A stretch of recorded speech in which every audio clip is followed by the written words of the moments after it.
administration na to, ang problema talaga nito, isa sa pinakamalaking problema nila, they say one thing but they do another thing. At hindi sila consistent sa mga Ayun. sinasabi nila at yung salita at ang gawa ay hindi nagmamatch. So we have to observe, be vigilant kung ano ba talaga ang magiging forma at paano nga ba nila i-implement ang provisional agreement na to. Ewan ko kung ano ang basa mo rito sapagkat kanina inilabas yung balita na mukhang nagkaroon ng provisional agreement sa pagitan ng mga kinatawan ng China at ng Pilipinas kaugnay sa paghahatid ng rasyon dyan sa mga sundalo sa BRP Sierra Madre.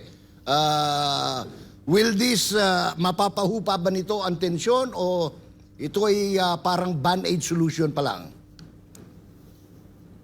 Sa akin kasi nagkaroon ng BCM last June, yung last month na BCM ng dalawang panig, yung the Chinese side and the Philippine side. So in a way that was a good step. At yun nga sinabi nga ng ating Pangulo na i-de-escalate niya yung tension.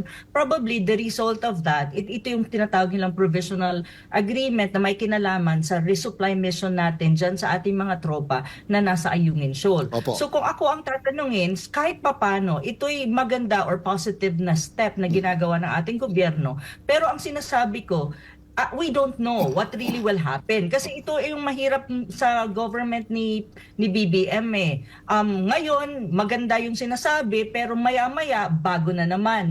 Nagpalit na naman ulit. So, yun ang hindi natin makita pa. Kung ito ang provisional agreement na to, tuloy-tuloy na at it would lead to a total de-escalation of tension in the South China Sea, especially dyan sa Ayungin Shoal, or ito ay pang mali, lang, para lang sabihin sa mga Pilipino na, okay, dinescalate na namin ng tension. Kasi nga, may clamor nga from the Filipino public na ano ba ang ginagawa ninyo dyan? Bakit tayo nakikipagdigma? Baka uwi tayo sa gera. Oo, yun eh.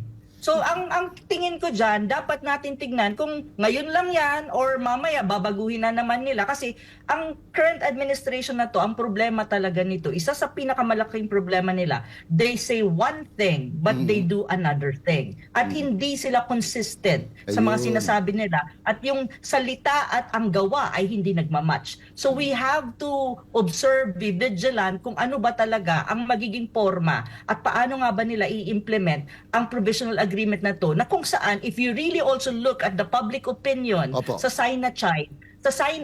China, yung mga Chinese, parang may ganun din silang ambivalence na parang, baka na naman to, puro drawing lang to, baka mamaya hindi na naman gagawin. So, may ganun din silang perception kasi ilang beses na to pang ilan na to na tinatawag nilang agreement, tapos mamaya dinideny, tapos bago na naman, tapos andito na naman. So, parang gulo. So, let's see kung anong mangyayari. Pero ako, ang hope ko lang, sana kasi ayaw natin mauwi sa gera, di ba? Ganun naman yun